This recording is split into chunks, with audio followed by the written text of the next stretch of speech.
Naku, Selo, mukhang bubuhos ang malakas na ulan ha. Mabuti pa kaya umuwi na tayo. Bukas na natin ituloy ang pag-aararo nitong bukid natin. Mas maganda nga kung umulan kasi matutuwa itong ating kalabaw. Mas lalo siyang gagana ang atake na itong araro. Gusto ng mga kalabaw kapag malamig ang panahon. Mas lumalakas sila. Malakas nga ang kalabaw mo, Selo. Pero huwag mong kakalimutan na nagkakaedad ka na. Matatapos mo nga na araruhin itong bukid natin, magkakasakit naman tayo. Marami tayong bayarin kaya kailangan kong gawin to. Teka, bakit tahol ng tahol ang aso natin? Ayun na, tingnan mo. Mukhang may tinatahulan siya. Baka naman meron siyang nakikita kaya panay ang tahol. Baka alam niya na uulan na. Takot din siyang mabasa. Selo, tingnan mo yun, tinatahulan ng aso natin. Parang... Ay, Selo, nilapa na malaking halimaw ang aso natin. Tingnan mo, ano bang klaseng aswang yan? Parang tao buhaya. Aswang yan, Ising. Tumakbo na tayo. Halika na! Gutom na ako. Hindi kayo makakatakas sa akin. Ang bilis niya, Selo. Ahabutan na niya tayo. Anong gagawin natin? Ayoko pang mamatay. Sige, tumakbo ka na, Ising. Lalabanan ko ang halimaw na ito. Dalian mo! Hindi mo kakayaning labanan ng halimaw na yan. Tumakas na tayong dalawa. Maabutan din niya tayo. Tumakas ka na, tumingin ng tulong. Dalian mo na! Hindi ako natatakot sa'yo, halimaw ka. Lumapit ka para tagpasin ko nitong itak ang leeg mo. Mayabang na matanda. Akala mo ba matatakot ako sa itak mo? Walang kwenta yan. Mamamatay ka sa aking mga kamay. Gagawin kitang hapunan. Bitiwan mo ako, halimaw ka. Huwag mo akong kagatan. Huwag! Tulungan niyo kami. Sinasalaki kami ng aswang. Tulong!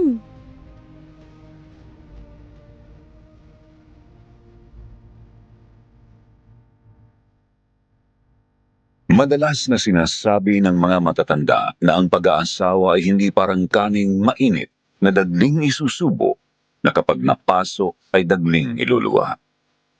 Pero paano kung ang pag-aasawa mo ay sapilitang pagpapakasal sa isang lalaking kailan mo lang nakilala? Magandang araw sa iyo, Sir Jupiter, at sa lahat ng mga nakikinig ng seryeng ito. Tawagin mo lang ako sa pangalang Donna. Sa tuwing makakarinig ako ng mga kwentong kasaysayan ng ating mga kababayan na ina-upload mo dito sa iyong channel, na hindi ko maiwasang maalala ang aking naging karanasan tungkol sa mga aswang na nangyari sa akin noong ako ay 25 anyos pa lamang. Noong ako ay dumayo sa bayan ng aking tiyahin sa Iba, Zambales.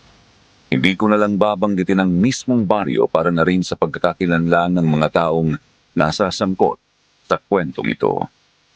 Kayo na po ang humusga kung dapat ko bang paniwalaan na mayroong mabuting aswang.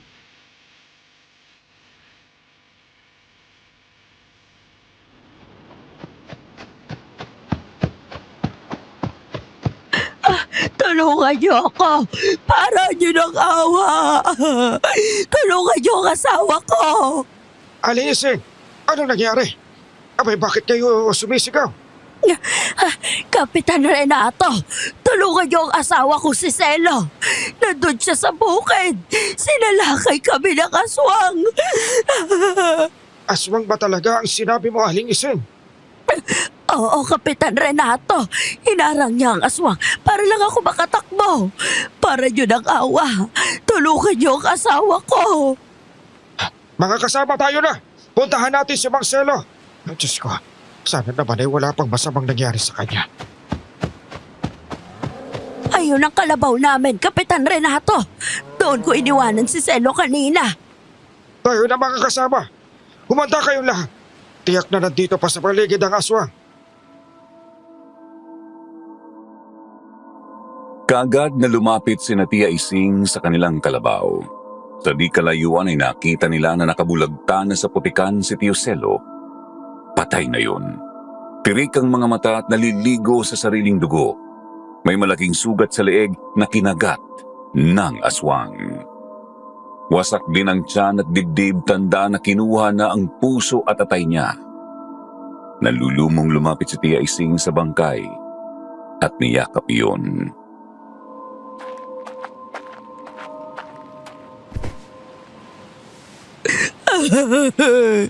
Selo, sabi ko naman kasi sa'yo kanina eh. Tumakbo na tayo. At tigas kasi ng ulo mo. Tingnan mo tuloy ang nangyari. Paano na kami ng mga anak mo ngayon? Tignan nyo. Tignan nyo ang paligid mga kasama. Baka nandito pa ang aswang na pumatay kay Mang Selo. Sana ay mahuli niyo ang aswang na yun, Kapitan Renato. At dapat sa kanya ay sunugin siya ng buhay. Masyado nang malakas ang ulan na Aling Ising. Umuwi na tayo at uuwi na rin ang ating mga kasamahan. Iuwi na rin natin ang bangkay ni Mang Selo. Mga kasama, tulungan niyo ako. Isakay natin sa karito ng bangkay ni Mang Selo. Nang matanggap ko ang sulat ni Tia Ising at malaman ko ang nangyari sa aking tihon ay kaagad akong nagbiyahe papunta sa lugar nila. Hindi ko kabisado ang lugar kaya nagtanong-tanong pa ako.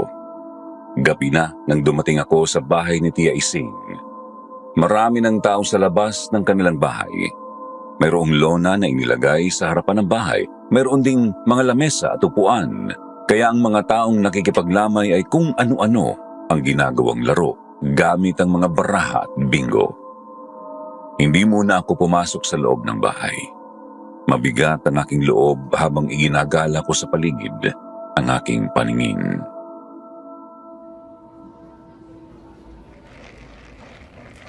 Miss, may kailangan ba kayo?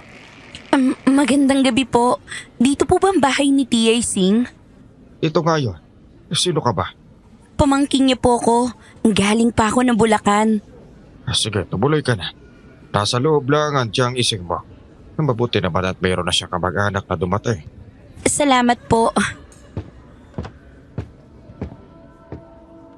Dahan-dahan ang naging hakbang ko patungo sa pintuan ng bahay. Bumungad sa akin ang kabaong ni Tio Selo. Simpleng kahon lang yon na yari sa plywood na ginawa ng mga kapitbahay nila. Sa tabi niyon ay mayroong upuan at naroon si Tia Ising. Nang makita ko ni Tia Ising ay marahan siyang tumayo.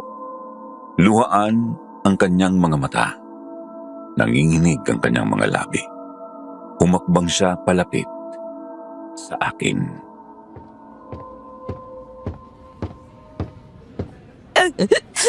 Donna, wala na ang Tio Selo mo. Totoo po bang sinabi niyo, Tia Ising?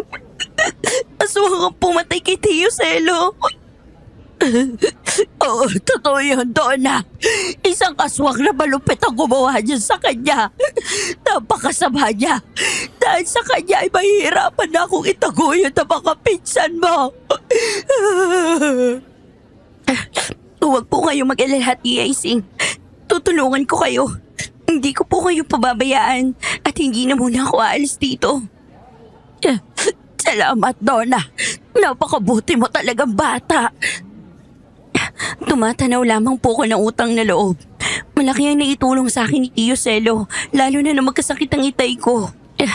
Pangako, Tia, bibigyan natin ng katarungan ng nangyari kay Tio Selo. Ako mismo ang huhuli sa aswang na yon. Napansin ko na napatingin sa akin ang lahat ng mga taong naroon nang marinig ang sinabi ko. Kaya naman lahat sila ay tiningnan ko rin, lalo na si Kapitan Renato. Mayroon kasi akong palatandaan sa mga aswang. Naalala ko ang sinabi ng aking ama na kapag kaharap ko na sila, titigan ko sa mga mata. Kapag baliktad ako sa balindataw ng kanyang mga mata, ibig sabihin ay aswang yun. Mabuti na lang at hindi ganon sa Kapitan Renato nang lapitan niya ako. Bakit ganyan ang tingin mo sa akin? Mayroon ba problema? Oo nga, Donna. Ano nakikita mo kay Kapitan Renato? Wala naman po. Meron lang kasi ako natatanaw sa ilalim ng lamesa na inuupuan nyo kanina. Merong malaking asong itim. Ayun oh, tingnan mo, Kapitan Renato. Oo nga no. Hindi ba yun ang alaga ni Ising? Abay, wala na akong alagang aso. Nilapa na nga ng aswang na pumatay kay Selo. Hindi sa akin yan.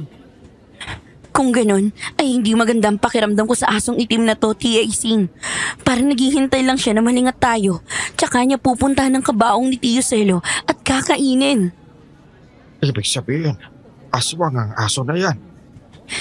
Pakiramdam ko lang po yun. Pero kailangan nating makatiyak kung tama ang aking hinala. Tia Ising, meron ba kayong asin? Oo, meron. Sandali lang at kukuha ako. Parang nahuhulaan na ng asong itim ang gusto kong gawin kaya bago pa makakuha ng asin si Tia Ising ay kaagad na yung umalis sa ilalim ng mesa. Hindi ako nakatiis, dinampot ko ang baso na mayroong nakalagay na kandila at ibinato ko sa papaalis na asong itim. Tinamaan yun sa likurang bahagi ng katawan. Parang nasaktan yun kaya galit na humarap sa akin. Nagkagulo naman ng mga taong naroon. Kumuha ng mga pamalong kahoy kaya nataranta ang aso habang umaangil sa galit.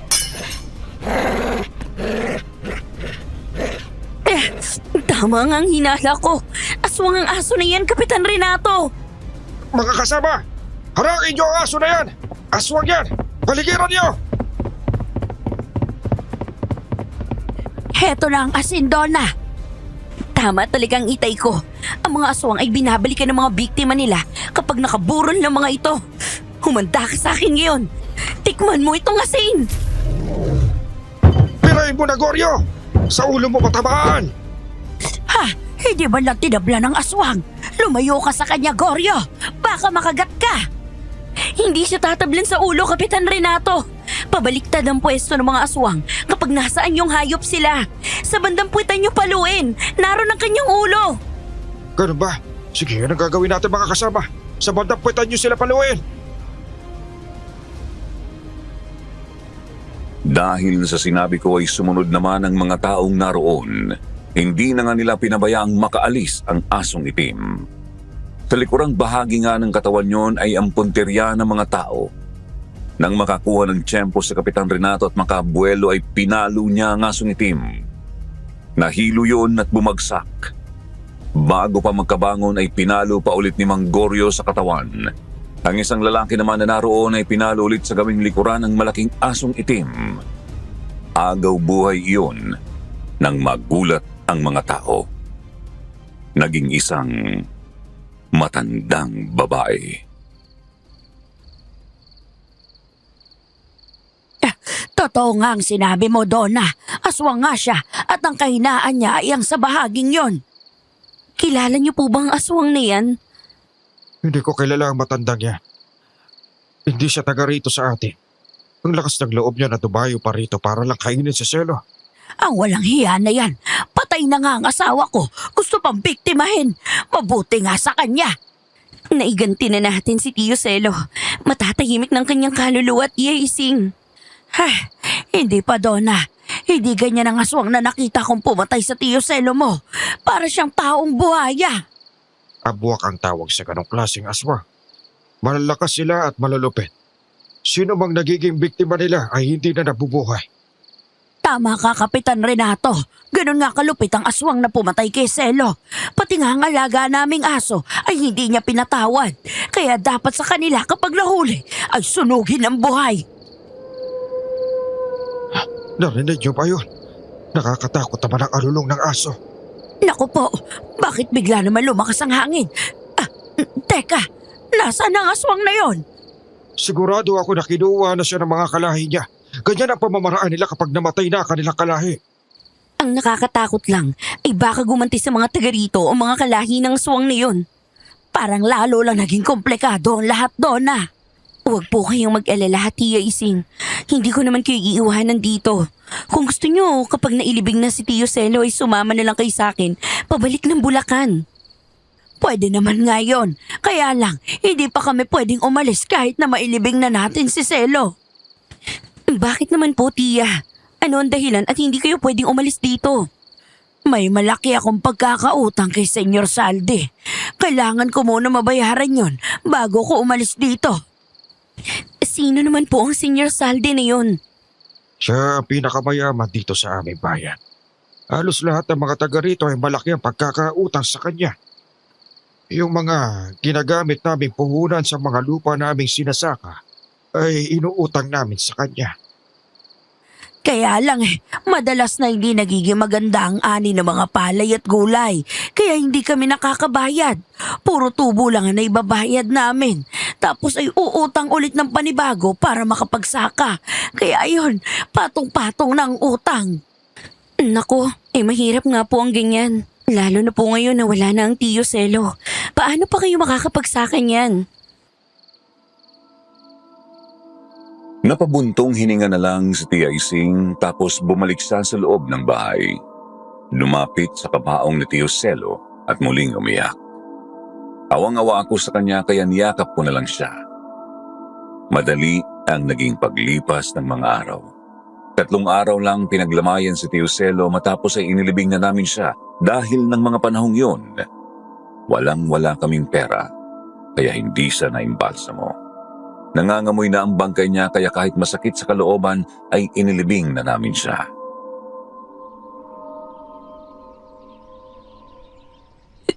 Selo, aalis na kami ng mga anak mo. Iiwan ka na namin dito. Huwag ka mag-alala ha. Kasama naman namin si Donna. Tayo na po, Tia Ising, para makapagpahinga na rin kayo. Iwanan na natin ang Tiyo Selo. Alam kong masakit, pero kailangan nating tanggapin na wala na siya. Oo, sige Donna. Umuwi na tayo. Nako, Donna. Iyan si Senyor Saldi. Magandang tanghali, Aling Ising. Ngayon ko lang nalaman na namatay na si Mang Selo. Bakit hindi kayo nagpunta sa bahay para mabigyan ko kayo ng pera? Magandang araw po, Senyor Saldi.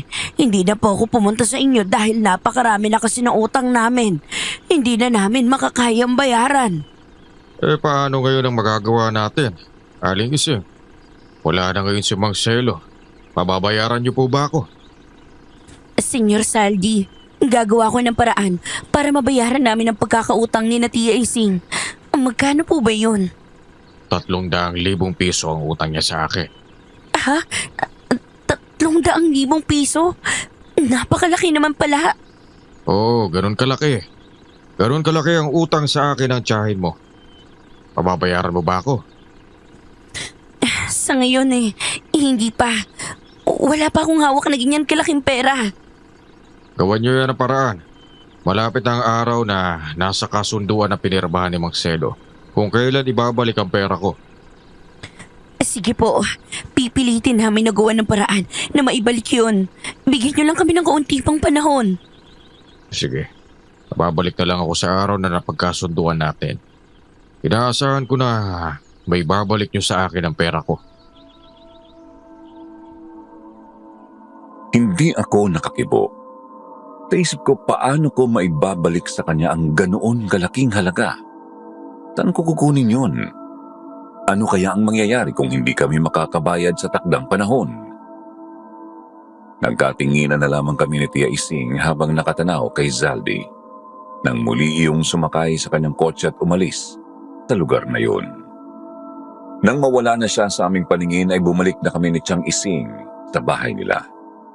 Nag-uwian na rin ang mga taong nakiramay sa amin. Ising, Donna. Ako'y magpapaalam na rin, ha? Kailangan ko na rin magpahinga. Ilang araw at gabi na tayong puyat, Sige po, Kapitan Renato. Maraming salamat sa inyong tulong. Kapitan Renato, ano po kaya ang mangyayari kung sakaling hindi namin maibalik ang pera ni Senyor Saldi sa tamang panahon? Hindi ko rin alam, Minsan kasi mahirap hulaan ang nasa isip ng tao na yon. Kaya kung dumating man ang oras na bumalik siya, paghandaan nyo na lang kung anong pwede nyong gawin. Sige po, Kapitan Renato. Maraming salamat po. Hindi ko na alam ang aking gagawin. Yung wala na si Selo. Paano ko mababayaran si Senyor Saldi? Magsisimula pa lang ang taniman ng palay. Hindi pa nga kami tapos mag-araro nang mangyari ang trahedyang ito. Ano po kaya kung ang sinasakin nyo na lang ibayad natin sa kanya? Pabayaran natin sa kanya. Tapos, yung matitira ay gawin nating puhunan. Donna, maliit lang ang sinasaka ng Tio Selo mo. Kulang na kulang pa yung pabayad kay Senyor Salde. Kapag nawala ang ating sakahin, mas lalo na tayo magigipit. Gulong-gulo na din ng isipan ko. Ngayon ko nalaman na sobra pala ang kahirapang dinanas ng aking mga tiyahin sa lugar na ito. Wala na akong masabing paraan kay Tia Ising kung paano ba ang gagawin naming paraan para mabayaran si Zaldi. Nanlulumo akong napaupo sa upuang nasa ilalim ng puno. Tinunda naman ako doon ni Tia Ising. Noon kami muling nakaramdam ng kakaiba sa paligid. Nang tumingin kasi ako sa malaking puno ng akasya ay may nakita akong lalaking nakasilip doon.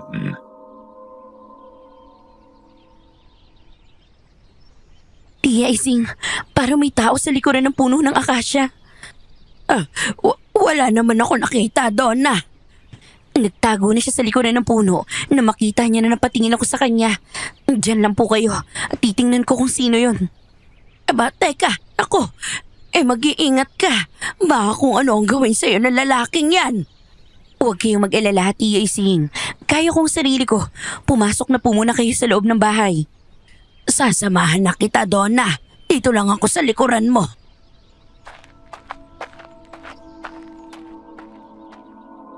Dahan-dahan nga ang naging hakbang namin ni Tia Ising palapit sa puno. Pigil ang aking paghinga habang mahigpit ang hawak ko sa sibat na kawayan. Ang mga mata ko ay hindi kumukurap habang nakatingin sa malaking puno. Nang makalapit na kami doon ay kaagad kong iniamba ang sibat na kawayan pero wala naman kaming nakitang tao roon. Kaya nakahinga ako ng maluwag. Wala namang tao, Donna. Pero nakita ko po kanina na may lalaki talaga nakasilip dito. Pero nasaan na kaya yun? Sa palagay ko hindi ordinaryong tao yun. Ay, Diyos ko po. Tumalo ng pusang itim. Donna, umilag ka. Langya na pusa to. Ay, nakakagulat ka. Lumayas ka nga rito. Tingnan mo ang pusa na ito. Nakatitig sa atin. Parang mangangagat. Bugawin mo nga, Donna. Umalis ka nga dito. Shoo! Ano, hindi ka aalis? Huwag mo kong titigan ng ganyan at baka sibatin ko yung mga mata mo.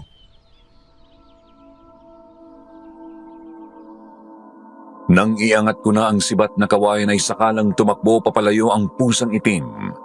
Nang makalayo na yon ay huminto saglit sa pagtakbo. Muli kaming nilingon sa katuloy-tuloy na tumakbo. Noon ko niyaya si Tia Ising na pumasok na sa loob ng bahay para makapagpahinga kami. Nang sumunod na araw, nagulat ako nang muling bumalik si Zaldi. Senyor Salde, bakit nandito na kayo? Wala pa naman ang petsa ng usapan natin, Hindi naman ako pumunta rito para maningil. Kung gano'n bakit kayo nandito ngayon? Dahil sa'yo kaya nandito ako, Donna. Mayroon akong regalong dala para sa'yo. Ha? Para sa akin? Dinalhan mo ko ng regalo? Para saan mga yan? Sabihin na lang natin na gusto kitang regaluhan. Gusto kitang dalawin dito at ligawan. Masyado naman kayong prangka, Senyor Saldi. Nakakabigla naman ang mga sinasabi ninyo. Pasensya ka na, ganito talaga ako. Kapag meron akong gustong sabihin ay sinasabi ko talaga. Lahat din ng gusto ko ay nakukuha ko sa kahit anong paraan. Nako, Senyor Saldi. Ilang taon na ba kayo? Mahigit 40 anyos na. Napakalayo naman ang agwat natin, Senyor. 25 anyos pa lang ako Para nakitang nakatatandang kapatid. Wala namang problema sa edad. Ang mahalaga ay nagkakaunawaan tayo. Kaaminin ko sa iyo na talagang naaakit ako sa iyo na makita pala kita nang dumayo ako dito sa libing ni Mang Selo. Kaya naman naisipan ko na ligawan kita. Pasensya na, Senior Saldi, pero hindi ko naman po pinangarap na magkaroon ng asawang mas matanda sa akin. Tsaka hindi rin po ako basta nasisilaw sa mga ganyang bagay. Huwag niyo akong tuksuhin sa mga pera niyo. Hindi ako ganyang klase ng babae. Pihikan ako, Donna. Hindi ako basta-basta nagkakagusto sa kahit sinong mga babae. Kaya umabot ako sa ganitong edad. Pero nagugustuhan talaga kita. Kapag tatanggapin mo ang pag-ibig ko, may bibigay ko ang lahat ng gusto mo kaya pag-isipan mong maigi. Aling Ising, kausapin mo na maigi itong pamangkin mo. Senyor Salde, mawalang galang na po. Sa bagay na yan ay hindi po ako pwedeng makialam. Tanging si Donna lang ang makakapagdesisyon yan.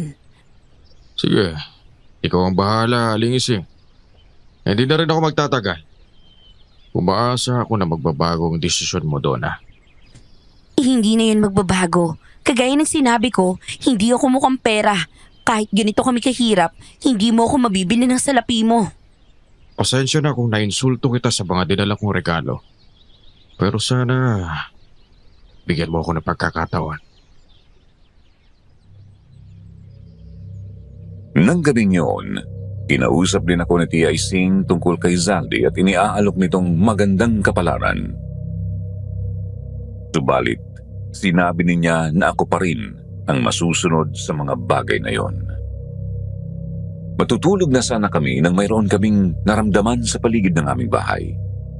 May kumakaluskos sa dingding na yero. Parang kinakamot ng matalim na bagay. Kasunod ang malakas na alulong ng aso kaya kaagad kong kinuha sa aking bag ang benditadong itak na dala ko.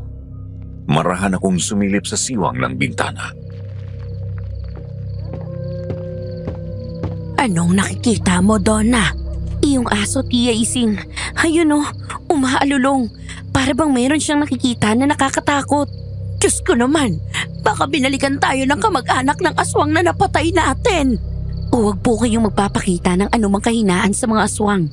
Lalo sila magiging agresibo na salakahin kayo. Kunin niyo po ang garapon ng asin. Mabisa yung panlaban sa kanila. Sige, kukunin ko. Pati bawang, marami ako dito. Tia Ising, lumayo kayo sa dingding na yan. Pakiramdam ko hinari yan ang aswang. Ha? Dito ba?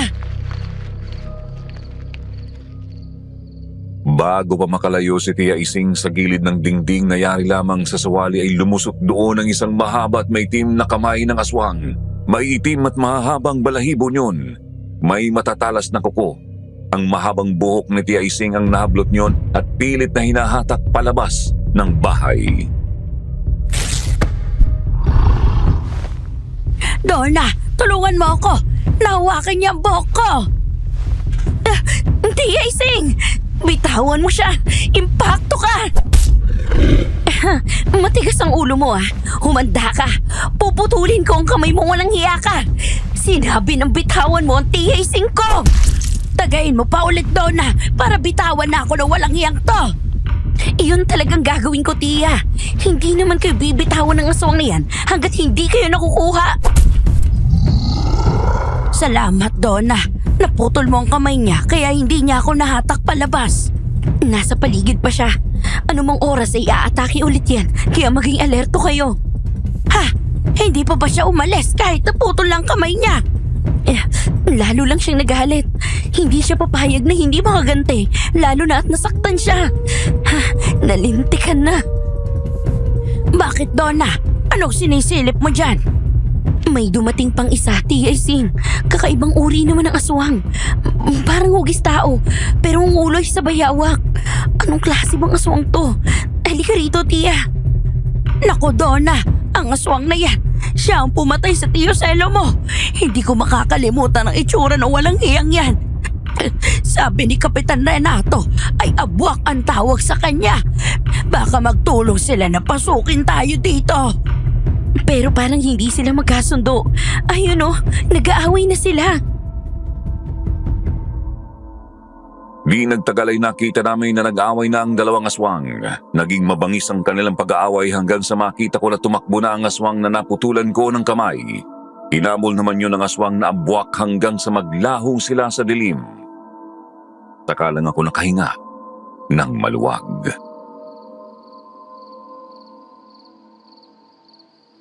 Umalis na sila.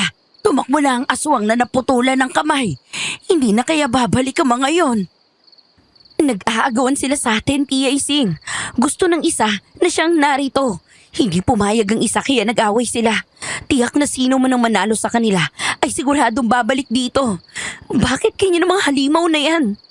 Hindi pa rin pala tayo makakatulog na maayos. Bakit naman kasi nagkaroon pa ng mga ganyang aswang dito? Kahit naman po sa ang lugar ay mayroong ganyang mga nilalang. Kahit nga ho sa Bulacan meron din. Kaso mailap sila sa tao. Nasa lugar na malayo sa baryo sila nakatira. Hindi kagaya dito na parang nandito lang sa lugar niyo ang mga aswang. Hindi na kami nakatulog ng gabing yon, Sir Jupiter. Iisa ang nasa isipan namin ni Tia Ising. Kung sino man ang mananalo sa dalawang aswang na yon, tiyak na babalikan kami. Nang tumilaog na ang manok, senyales na papaumaga na, saka na ako dinalaw ng antok. Mataas na ang sikat ng araw nang ako ay magising. Bumangon ako nang makarinig ng mga taong nag-uusap sa harapan ng bahay ni Tia Ising. Lumabas ako ng bahay. Tia Ising, bakit kayo umiiyak? Tsaka bakit nandito si Kapitan Renato? May napadaan sa sementeryo. Nakita na nasa ibabaw na ng lupa ang kabaon ng Tio Selo mo. Wala na ang bangkay niya. Grabe talagang pagkagutom ng mga aswang sa lugar na to. Napakasama nila. San kaya nila iniwan ang bangkay ng Tio Selo mo? Kailangang makita natin yon at maibalik sa kanyang libingan. Kapitan Renato, pwede po bang tulungan niyo kami na mahanap ang bangkay ni Tio Selo? Sige, Donna. Lubakad na tayo at galugarin natin ang lugar na malapit sa sementeryo. Tsaka kung hindi naubos ng aswang ang katawan niya, malamang ay may naiwan pa roon. Sandali lang po at meron akong kukunin sa loob ng bahay ni Tia Ising. Tia Ising, hindi ba meron pa kayong natitirang lason dyan na ginagamit pamatay peste sa palay? Oo, meron pa naman. Kalahati pa yung nandoon sa bote. Dalhin natin yan, Tia. Bago kami umalis ng bahay, binilinan ni Tia Ising na huwag umalis ang dalawa niyang anak na lalaki roon. Isara lang ng mabuti ang mga pintuan at bintana. Sumama kami kina Kapitan Renato sa sementeryo. Ginalugad namin ang matataas na talahiban doon. Makalipas ang mahabang oras ng paghahanap, nakita namin ang bangkay ni Tio Selo na nasa likuran ng isang nitso at nakain na nga ng aswang ang ibang parte ng kanyang katawan. Mahabaging Diyos! Kawawa na kalagayan ni Selo. Nilapastagan ng aswang.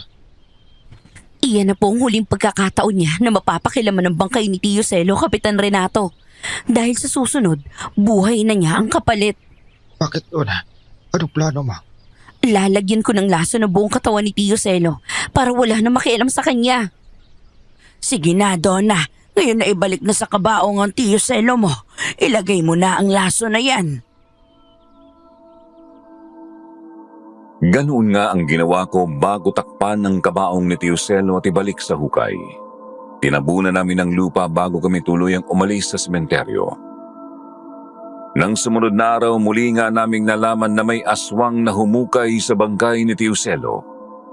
Kinain niya si Tio Selo na naging dahilan ng kamatayan niya. Yun ay ang aswang na naputulan namin ng kamay. Sa bangkay ni Tio Selo ibinaling ang galit sa akin, kaya ang naging kapalit ng katakawan niya ay ang kanyang buhay. Mabilis ang naging paglipas ng mga araw. Nang dumating ang araw na nasa kasunduan ay bumalik sa bahay ni Tia Ising, si Zaldi. Kompleto na ba ang pera pambayad mo, Aling Ising? Aba, kukunin ko na. Ito na ang papel na pinirmahan natin na umutang kayo ng pera sa akin. Senyor Salde, wala pa kaming naipon na pambayad sa'yo. Hindi pa kasi kami nakakapagtanim ng palay na mamatay si Selo. Paano ngayon yan, Aling Ising? Kailangan ko ang pera ko. Senyor Salde, baka naman pwede na bigyan mo pa kami ng kaunting panahon pa para makahanap ng pera na pangbayad sa'yo. Kailangan ko na ng pera ngayon, Aling Ising. Kung hindi nyo may babalik, pumirma na lang kayo rito sa kasunduan na kukunin ko ang lupa ninyo, pati na rin ang lupa kinatitirikan ng bahay ninyo. Huwag naman po, Senyor Saldi. Wala na kami matutuluyan ng mga anak ko at si Donna. Hindi kayo mawawala ng lupa at tirahan kung tatanggapin ni Donna ang aking alok. Senyor Saldi, kung tatanggapin ko ba ang alok mo, hindi mo na paalisin sa bahay na ito si Tia Ising? Oo naman. Sigurado yon. Pati ang mga utang nila ay hindi ko nasisingilin kasi magiging bahagi na ako ng pamilya ninyo. Sige, payag ako sa alok nyo. Talaga? Payag kang makasal sa akin? Wala naman akong pagpipilian eh. Gipit na kami. Wala naman silang ibang pupuntahan. Ayaw din naman nilang sumama sa akin sa Bulacan. Kasi nga wala din naman sila magiging hanap buhay doon. Salamat, Donna. Alam mo, hindi ka magsisisi sa naging pasya mo. Aling Ising. Ay, Tia Ising. Ito na ang pinagkasunduan nating papel. Pati na ang titulo ng lupa ninyong nakasangla sa akin. Ibinibigay ko na sa inyo. Ikaw na magtago niyan. Hindi nyo narerematay ng aking lupa at bahay, Senyor Saldi. Hindi na po kasi kapamilya ko na rin naman kayo. Ipaghahanda ko na lang ang mga papeles natin doon na para makapagpakasal tayo. Mas madali kung sa west na lang muna tayo magpapakasal. Sige, ikaw ang bahala, Senyor Saldi. Saldi na lang itawag mo sa akin, Donna. Magiging asawa na rin kita kaya masyado namang formal kung Senyor Saldi pa ang itatawag mo sa akin, hindi ba? Sige, kung yun ang gusto mo. Masayang umalis si Zaldi, Sir Jupiter. Ipinaayos niya sa madaling panahon ang papeles ng aming kasal. Kahit sa huwes lang kami nagpakasal, bumili siya ng trahe de boda na isusuot ko. Puting-puti iyon, kaya nang isuot ko ay tuwang-tuwa si Tia Ising. Lalo daw akong naging maganda sa suot kong damit pangkasal. Si Zaldi naman ay nagsuot ng ternong Amerikana na puti. At sa totoo lang, humanga ako sa kanya sa unang pagkakataon. Napakagwapo pala niya kapag nag-ahit ng mga balbas at bigote. Matapos ang pagkakasal sa amin ng huwes ay dumiretso na kami sa bahay ni Zaldi. Napakadami naman ng pagkain inihanda mo para sa ating kasal, Saldi. Nagpalagi ka pa ng malalaking tolda at lamesa. Oh, at meron pa talagang lechon, ha?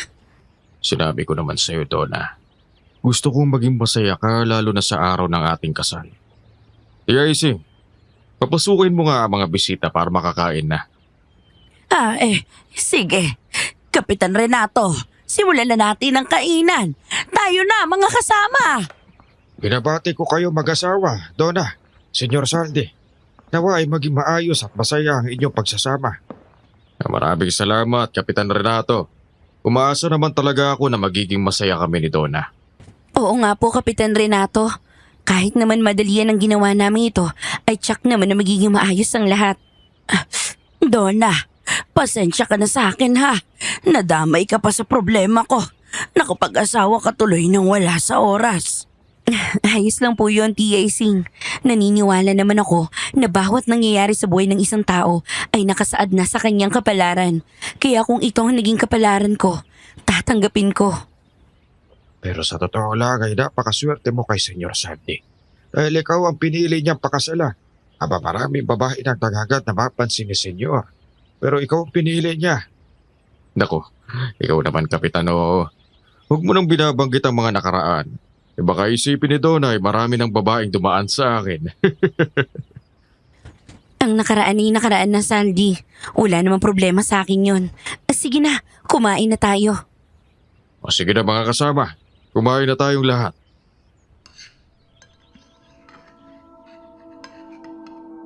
Masayang nagsalo-salo ang lahat. Lumipas ang mahabang oras na galisan na ang mga bisita. Naiwan na ako sa bahay ni Zaldi. Nagulat ako nang makita ang mag-asawang katulong doon na sina Mang Rufino na isang kuba at bulag ang isang mata. Ang asawa naman niya ay si Aling Chideng na nasa 60 anyos na din. pero makikita na masigla pa ang pangangatawan. Katulong sila ng iba pang naroon na nagligpit ng mga kasangkapan na ginamit sa kasal. Nang makapagpalit ako ng damit, muli akong lumabas ng kwarto namin para tumulong sa kanila. Nako, Ma'am Donna, wag na po kayong tumulong. Kami na po ang bahala dito. Magpahinga na lang po kayo. Kabilin-bilinan po ni Senyor Saldi na aalagaan namin kayo. Kung ano po yung kailangan nyo, ibibigay naman po namin. Nakakainip po kasi sa loob ng bahay kapag wala akong ginagawa. Ay, nasaan po ba si Senior Saldi nyo ngayon? Sabi niya lang po, sandali lang po siya at babalik ka agad. Kapag nagtanong daw kayo, sabihin ko na may nilakad lang. Kaya Ma'am Donna, wag na po kayong tumulong sa amin. Kasi mapapagalitan kami kapag nakita na nandito kayo. Sige, Mang Rupino. Mag-iikot lang ako sa paligid ng bahay. Kapag dumating siya, sabihin mo nasa paligid lang ako. Dapat hapon na po, Ma'am Donna. Malawak po yung bakuran ni Senyor Saldi. Baka maligaw po kayo. Huwag po kayong mag-alala, Mang Rufino. Hindi naman ako gaanong lalayo eh. Tsaka hindi ako maliligaw dito. Kasi nga, nakikita naman ng malaking bahay na yan. Huwag kayong mag-alala. Hindi niya kayo papagalitan. Doon na lang ako sa loob ng bahay. Bumalik na nga lang ako sa loob ng malaking bahay. Pumasok ako sa salas. Pansin ko ang mga mamahaling gamit doon. Nang pumunta ako sa komedor, nakita ko ang mahabang lamesa na yari sa Nara. Pati ang mga upuan ay yari din sa Nara. Nang pumasok ako sa aming kwarto ay nakita ko ang mga mamahaling gamit doon. Ang nakamamangha ay ang mga kutsara na nakalagay sa mga estante na naroon. Mga yari sa ginto ang mga yon. Matagal ko yung tinitigan. Pwede mo namang yung hawakan kung gusto mo. Ay, ano ka ba naman? Nakakagulat ka. Hindi ko na malayan nakalapit ka na sa akin. Nakabalik ka na pala. Asan ka ba galing? Mayroon lang akong taong kinausap. Pinaalala ko sa kanya na malapit na ang petsa ng mga bayarin niya. Ganun ba? Talaga palang napakayaman mo, no? Ano mang tinatamasa ko ngayon ay sayo na rin, Donna. Dahil asawa na kita. Kaya nga sinabi ko kanina na pwede mo naman niyang hawakan. Huwag na. Makita ko lang iayos na. Hindi naman ako mahilig sa mga material na bagay. Hindi rin naman ako nangarap na yumaman. Basta, para sa akin, kung anong kapalaran ng dumating ay tatanggapin ko. At iyon ang isang bagay na nagustuhan ko sa'yo, Donna. Hindi ka materialistiko. Bihira lang ang mga babaeng kagaya mo. Karamihan kasi ng mga babae kapag inaalok ko na kasal, pumapayag kagad. Hindi nagdadalawang isip. Para sa akin ay iisa lang ang ibig sabihin nun. Kayamanan ko lang ang habol nila. Pero tinanggihan kita, di ba? Bakit binalikan mo pa ako at pinilit na magpakasal sa'yo? Dahil ang mga kagaya mo ang gusto ko. Hindi sakim sa salapi. Mapagkakatiwalaan. May mabuting puso kagaya na ginagawa mong sakripisyo para sa tiyahin mo. Pero hindi mo ba naisip na mabibigyan lang kita ng sama ng loob kung magiging asawa mo ko, tapos ay hindi ko naman magagampanan ng responsibilidad ko bilang asawa mo? Ang ibig kong sabihin magsasama tayo ng walang pagmamahalan kasi nga sa pilitan ng pagpapakasal ko sa'yo. Donna, hindi ako nagsisisi sa ginawa ko. Alam ko naman na darating din ang oras na matututunan mo akong mahalin.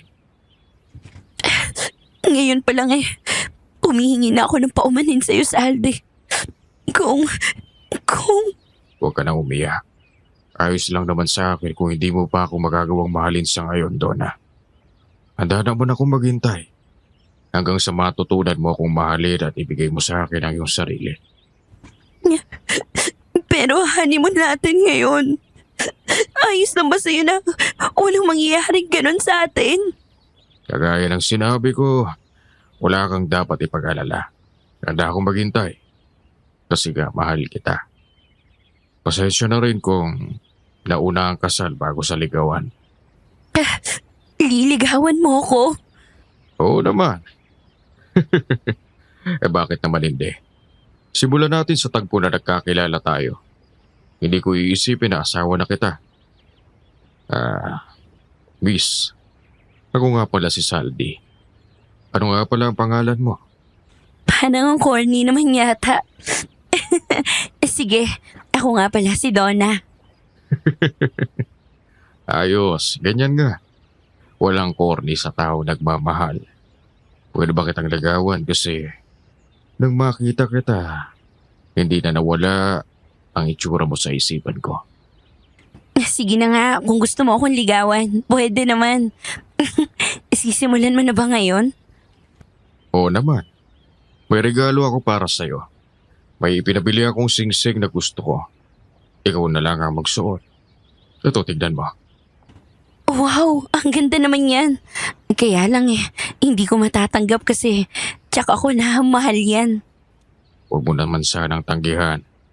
Tanda lang naman yan ang pagmamahal ko sa'yo. Ngayon kung ayaw mo, may kukunin lang ako sa labas.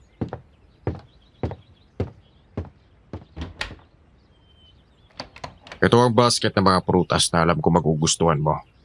Manggang hinog, guyabano, chiko, payabos at iba pa. Wow, iyan na lang ang kukunin ko, Saldi. Maraming salamat.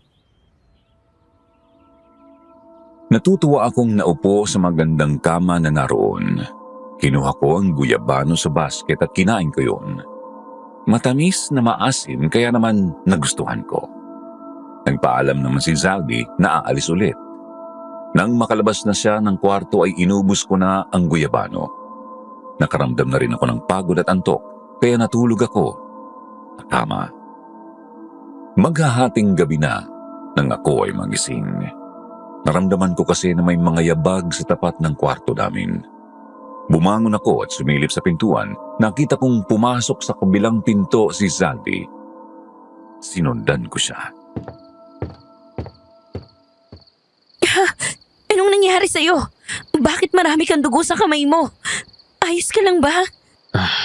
Ayos lang ako. Sige na, bumalik ka na sa kwarto natin at patulog. Hindi ka ayos. Marami kang mga sugat sa kamay at sa muka. Ano ba kasi yung nangyari sa'yo? Nung pauwi na ako dito, mayroong isang aswang na sumalakay sa akin. Pero nalabanan ko siya at napatay ko. Naku naman, mabuti na lang at ganyan lang ang nangyari. Sa susunod ay mag-iingat ka. Sandali lang at kukuha ko na mainit na tubig para malinis yung mga galos mo. Huwag ka na kumuha. Maya-maya lang ay titigil na rin ang pagdurugo nito mga sugat ko. Diyan ka lang, babalik agad ako.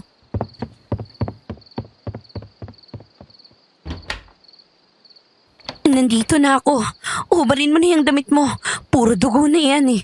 Halika, tutulungan na kitang maghubad niyan. Sige. Wala na ngang nagawa si Zaldi nang ipahubad ko ang suot niyang damit. Nagulat ako nang makitang may mga sugat siya sa dibdib at braso. Pati sa leeg ay mayroon din. Pero ang mas lalo kong kinagulat ay ang napakarami niyang peklat sa buong katawan.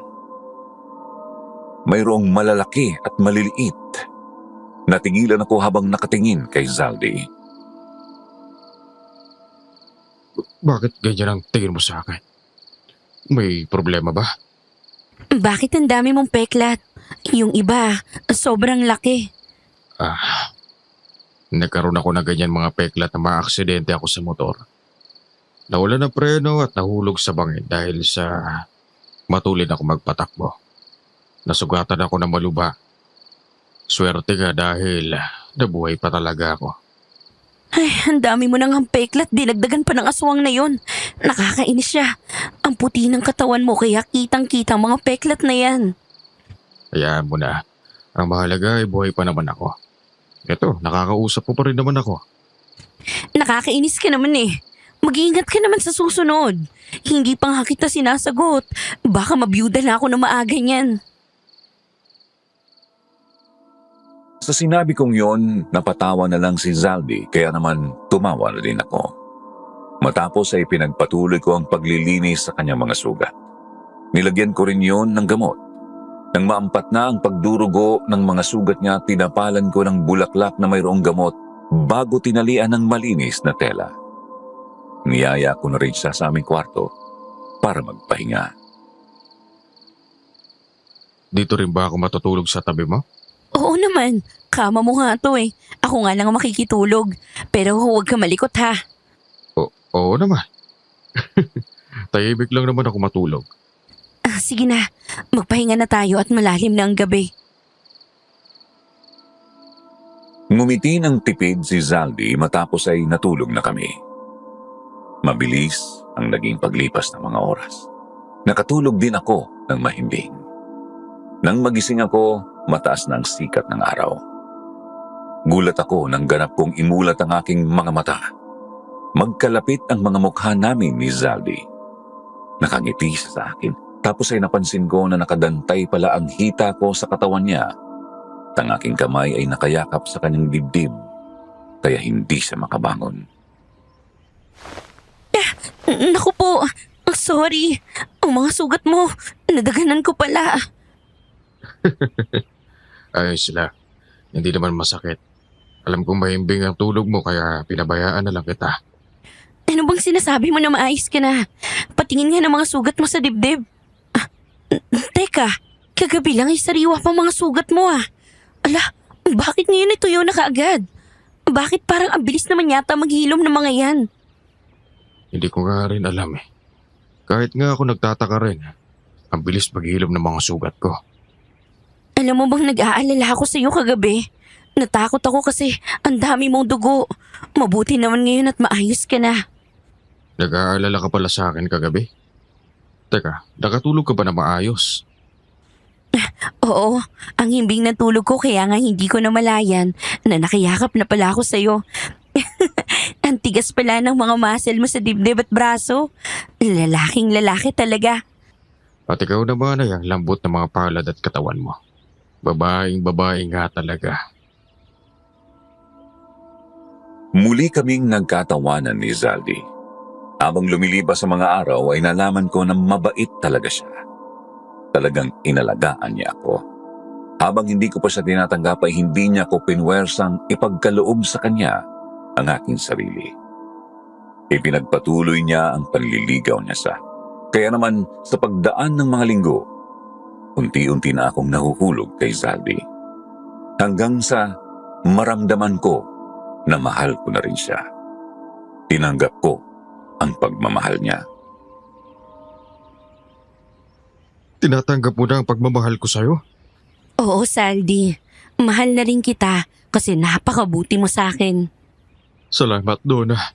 Talagang pinasaya mo ko. Teka, wala nang bawian ha? Dahil dyan, magbihis ka. May pupuntahan tayo. Ha? Saan tayo pupunta? Kina Chang Ising. Dadalawin natin sila. Sasabihin ko ang magandang balita na ito. Alam ko naman na nag-aalala din sila sa'yo. Pero bibili muna tayo ng mga pasalubong. Talaga? Sige, matagal ko na rin silang hindi nakikita. Tsaka yung dalawa kong pinsan na lalaki. Sandali lang, magbibihis lang ako. Nagpunta muna kami sa bayan para bumili ng mga pasalubong kina Tia Ising. Mga delata at iba pang pangangailangan sa bahay ang binili namin ni Zaldi bago kami nagpunta kina Tia Ising. Nakita ko ang masayang mukha ni Tia Ising nang makita na pumarada ang aming kotse at bumaba ako. Kaagad akong sinalubong nila ng kanyang mga anak. Naku, Donna, mabuti naman at dinalaw mo kami. Opo, Tia Ising. Matagal-tagal na rin tayong hindi nagkikita. Kumusta na kayo rito? Ayos naman kami, Donna. Kaya lang kagaya pa din ng dati ang sitwasyon dito. Meron pa rin mga gumagalang aswang. Oo nga po eh. Isang araw nga na umuwi si Saldi, puro siya dugo kasi sinalakay ng aswang. Nako, mabuti naman at di ka masyadong nasaktan, Saldi. Oo nga, Chang Ising. Mababaw lang naman ang mga naging sugat ko. Saka magaling mag-alaga itong si Donna. Gumaling ka agad eh. Haplos lang pala ang kailangan. Kapitan Renato, bakit nagtatakbuhan ng mga tao pupunta sa ilog? Ano na naman ang pinagkakaguluhan nila doon? Mayroon daw patay na taong naroon. Ising, kaya pumunta kami roon. Narito pala kayo, Senyor Saldi. Donna. Oo, Kapitan Renato. Dinadalaw lang namin si Chang Ising. Medyo matagal na rin kasi simula nang kunin ko si Donna sa kanila. Gusto ko lang malaman ni Chang Ising na maayos kaming dalawa. Sumama nga tayo kay na Kapitan Renato. Tingnan natin kung sino ang patay na yon. Pambihira talaga. Tsak na aswang na naman ang may kagagawan yan. Huwag ka munang basta-basta manghuhusga hanggat hindi po pa nakikita. Di pa naman natin alam kung ano ang totoong nangyari sa kanya. Sumang-ayon naman ako kay Zaldi. Sumunod kami kina Kapitan Renato patungo sa ilog. Pagdating namin doon, marami na ang mga taong naroon na nagkakagulo. Iba-iba ang mga kuro-kuro at iniisip. Lahat ng naroon ay kinikilala kung sino ang bangkay na yon. Pero kahit si Kapitan Renato, hindi kilala ang bangkay. Madami siyang mga sugat na parang hiniwan ng batulis na bagay. Wasak din ang kanyang lalamunan. Pero ang laman loob niya hindi kinain ng mga aswang. Oo nga, Kapitan. Pang-tatlo na yan sa mga natatagpuan dito na patay. Hindi naman sila taga rito.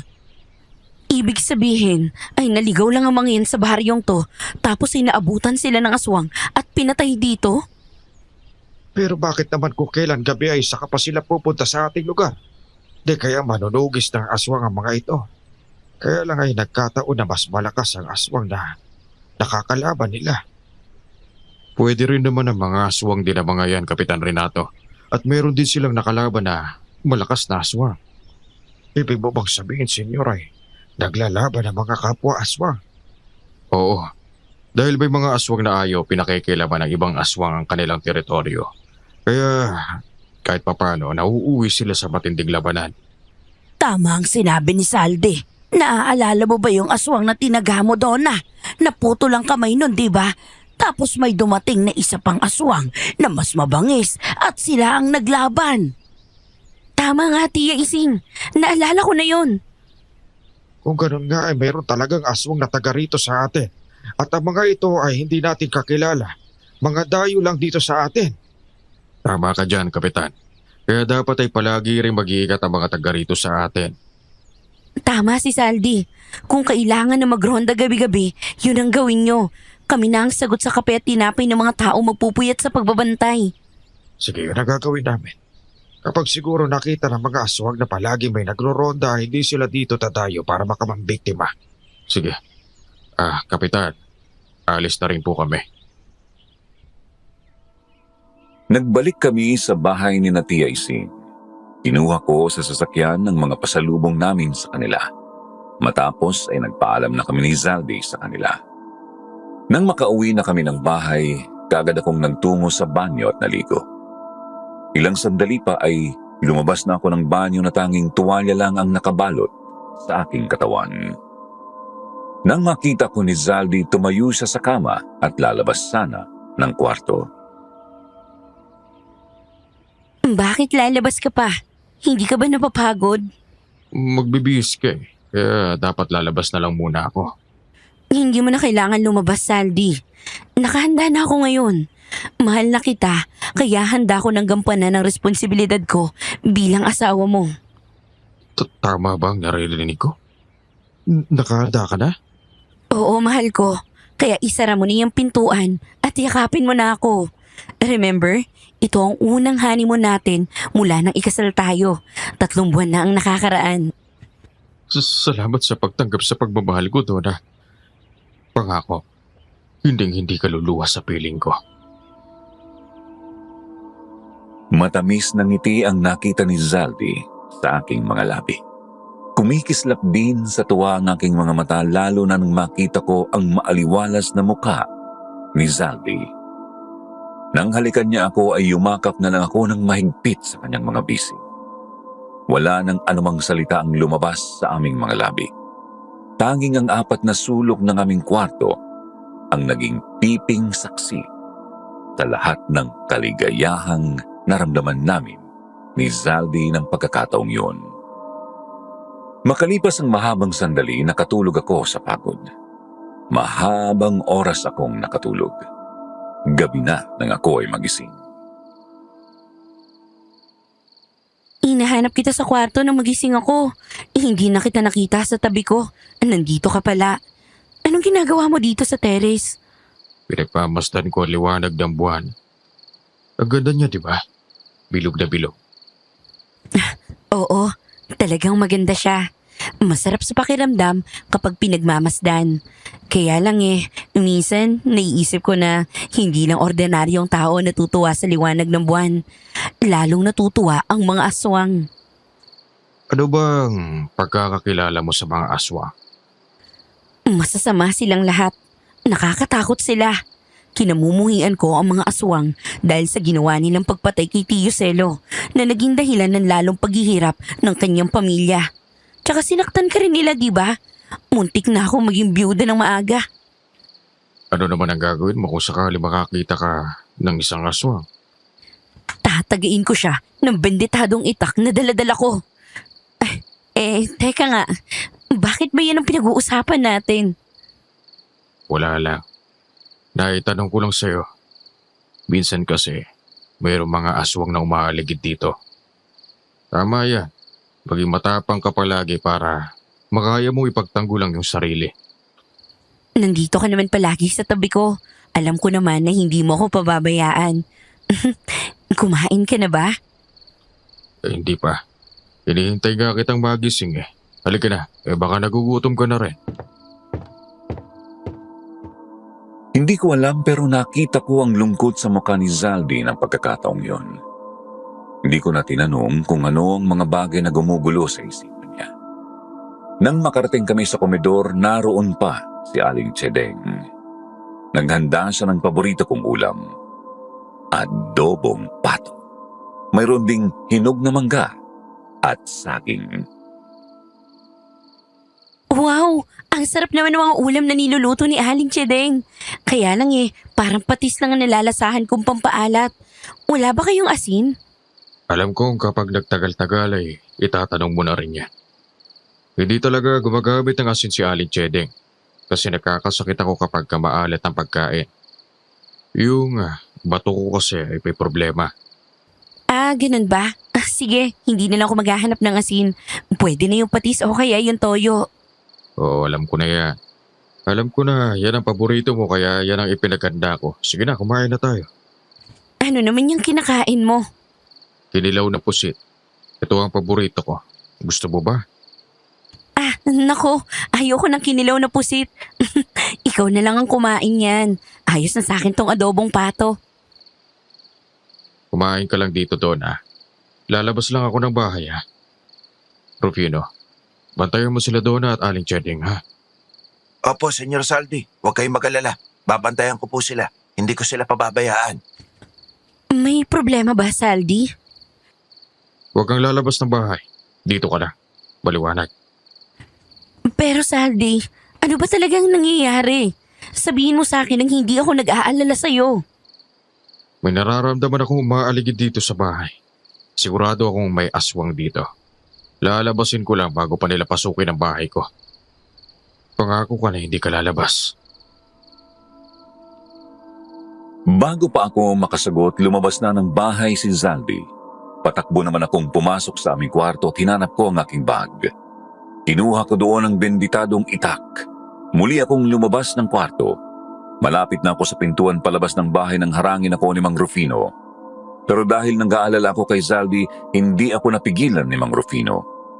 Nang makalabas ako ay sinundan na rin niya ako. Noon ko nakita na may aswang na nakaharap, si Zaldi. Saldi, mag-iingat ka! Hindi ba't sinabi ko sa'yo na huwag kang lalabas ng bahay dahil delikado? Hindi kita pwedeng pabayaan. Kaya ko rin lumaban sa mga aswang gamit ang benditadong itak na to. Humanda ka sa akin ngayon, aswang ka. Tsak na mamamatay ka kapag tinamaan ka ng itak ko. Huwag kang lumapit dito, Dora! Delikado! Asawa kita, kaya nakahanda akong tulungan ka. Lalo na at wala kang armas. Paano mo siya haharapin? May sibat naman dito. Ito, tignan mo. Yari pa nga ito sa bakal. Huwag ka na lumapit dito. Bago pa ako makalapit ay dinampot na ni Zaldi ang sibat na bakal. Sinalubong niya ang paparating na aswang. Iminasiwas niya ang sibat kaya nang matamaan ang aswang sa tagiliran ay natagilan yun. Tumakbo palayo. Hinabol naman yon ni Zaldi. Sinundan ko sila pero hindi ko na sila naabutan kung saan sila nagpunta. Dahil maliwanag naman ang buwan ay nanatili ako sa labas ng bahay kasama ni namang Rufino at Aling Chedeng. Hinintay kong bumalik si Zaldi. Pero matagal na, hindi pa siya bumabalik. Bakit kaya hanggang ngayon ay wala pa rin siya, Mang Rufino? Ano na kayang nangyari sa kanya? Hindi ko alam, Ma'am Donna. Umasa na lang po tayo na ligtas siya makakabalik sa atin. Saldi! Saldi! Nasaan ka na ba? Bakit naman kasi hinabol mo pa ang aswang na yon? Nasaan ka na ba? Umalik ka na dito, Saldi. Naririnig mo ba ako? Nag-aalala na ako sa'yo. Bakit umiiyak ka? Saldi, ikaw talaga nakakagulat ka. Dito ako nakatingin sa direksyon na pinuntahan ninyo ng aswang na yon. Tapos bigla ka nalang lalabas sa likuran ko na parang hangin. Kanina pa ako nandito. Sinenyasan ko lang si Mang Rufino na wag sabihin sa'yo. Bakit ka ba umiiyak? Teka, ang higpit naman ang yakap mo. Baka mamaya hindi na ako makahinga niyan. Ang tagal mo kasi bumalik. Kaya nag-aalala ako ng sobra. Akala ko kung ano na ginawa sa'yo ng aswang na yon. Kung merong masamang nangyari sa'yo, hindi ko yun matatanggap. Hindi ako mawawala sa'yo, Donna. Kahit anong mangyari ay babalik ako sa'yo. Pangako ko yan. Sige na, tara na. Huwag mo na ulit gagawin yun, ha? Mamamatay ako sa pag-aalala sa'yo. Pinahid ni Zaldi ng isang daliri niya ang aking pisngi. Hinalikan niya ako sa labi at tinakbayan habang papasok na kami sa loob ng bahay. Naglinis siya ng katawan nang makapasok na kami sa aming kwarto at sabay na kaming natulog. Kinabukasan paggising ko, wala na sa tabi ko si Zaldi. Naglakad-lakad ako sa paligid ng malaking bahay. Nakita ko ang mga naglalakihang mga puno ng mangga, chiko, guyabano, akasya at sa dulong bahagi ng bakuran ay mayroong malaking puno ng balete. Natuwa ako nang makita na maraming bunga ang mga puno kaya nalibang ako sa pagkuha ng bunga. May tao ba dyan? Lumabas ka na dyan. Alam ko na nasa likuran ka ng malaking puno ng kamatsili. Huwag kang matakot. Hindi ako masamang tao. Sino ka? Anong ginagawa mo dito sa bakuran namin? Ikaw ba yung bagong asawa ni Senyor Zaldi? Oo, ako nga. Bakit mo naman naitanong? Bakit ka nagpakasal sa kanya? Palagay ko, hindi mo siya lubusang kilala. Dapat inaalam mo muna kung anong tunay niyang pagkatao. Mabait ang asawa ko. Alam ko na mahal niya ako, kaya hindi ko na kailangan gawin ang mga sinasabi mo. Kahit sabihin ko sa'yo na aswang ang asawa mo, isang mabangis na abuak na pumapatay ng mga tao. Siya ang pumatay sa pamilya ko at sa iba pang mga inosenteng tao. Hindi totoo yan. Mabuting tao si Saldi. Hindi niya magagawang pumatay. Hindi siya aswang na kagaya ng sinasabi mo. Ikaw ang bahala kung maniniwala ka o hindi. Sinabi ko lang yung nalalaman ko tungkol sa asawa mo. Tuklasin mo yan habang maaga pa. Mag-iingat ka kasi isang araw, kakainin ka rin niya kagaya ng ginawa niya sa una niyang asawa. Hindi daw siya nagkaroon ng asawa kahit kailan. Matandang binata siya. Sa loob ng mga araw na kasama ko siya sa bahay, hindi ko nakita na naging aswang siya. Siyempre, hindi naman niya ipapakita sa yung pagiging aswang niya. Pilit niyang ililihim yun. Hindi ka ba nagtataka na kapag nagliliwanag ang buwan, nasa terrace siya? Wala rin asin sa loob ng bahay na yan kasi nga aswang siya. Bakit mo sinasabi sa akin ang mga bagay na yan? Sino ka bang talaga? Ako si Arturo. Sabihin na lang natin na isa ako nagmamalasakit sa'yo. Isang taong galit sa mga aswang na kagaya ni Zaldi. Siya ang aswang na pumatay sa tiyo Selo mo. Ginawa niya yon kasi may utang sila at nang makita ka niya, ikaw ang ginawang pambayad utang. Oo, ganun nga ang nangyari. Dayo ka lang kasi sa lugar namin, kaya hindi mo alam na napilitan ka magpakasal sa mayamang aswang. Nabitiwan ko ang mga prutas na kinuha ko nang marinig ko ang mga bagay na may kinalaman kay Tio Celo. Napaluha ko sa matinding galit dahil ang lalaking natutunan ko na palang mahalin ay siya pala ang aswang na hinahanap ko. Pinahid ko ang aking luha. Magtatanong pa sana ako sa lalaking kaharap ko nang bigla siyang tumakbo papalayo. Paano ay nakita niya pala na paparating na si Zaldi. Anong ginagawa mo rito? Ha? Marami kasing bunga mga punong kahoy dito. Tama, yun nga. Nanguha ko ng mga bunga ng prutas dito. Bakit parang natatakot ka? May problema ka ba? Wala akong problema. Natakot lang ako sa mga bubuyog. Masakit kasi mga gat ang mga bubuyog. Ngayon lang kasi sila nakakita ng maganda. Kaya gusto ko nilang tikman. Huwag ka na pumunta ulit dito, ha? Marami talaga ditong bubuyog. Oo nga eh. Sige na, umalis na tayo dito. Pinilit kong ngumiti para hindi niya mahalata na mayroon akong mga impormasyong nalaman. Ngayon ay naglalaro na sa aking isipan ang aking gagawin. Gusto kong malaman kung totoo nga ang sinabi ng lalaking nakausap ko sa kakahuyan. Kaya naman ang sumunod na gabi ay nagkunwari akong tulog pero pinakikiramdaman ko kung ano ang gagawin ni Zaldi. Hanggang sa naramdaman ko na bumangon siya at lumabas ng terrace. Ang taas nitong terrace. Nagawa niyang tumalon mula dito. Kailangan ko siyang masundan at malaman kung totoo nga ang sinabi sa akin ng lalaking yon. Nagmamadali akong lumabas ng bahay. Dala ko ang benditadong itak.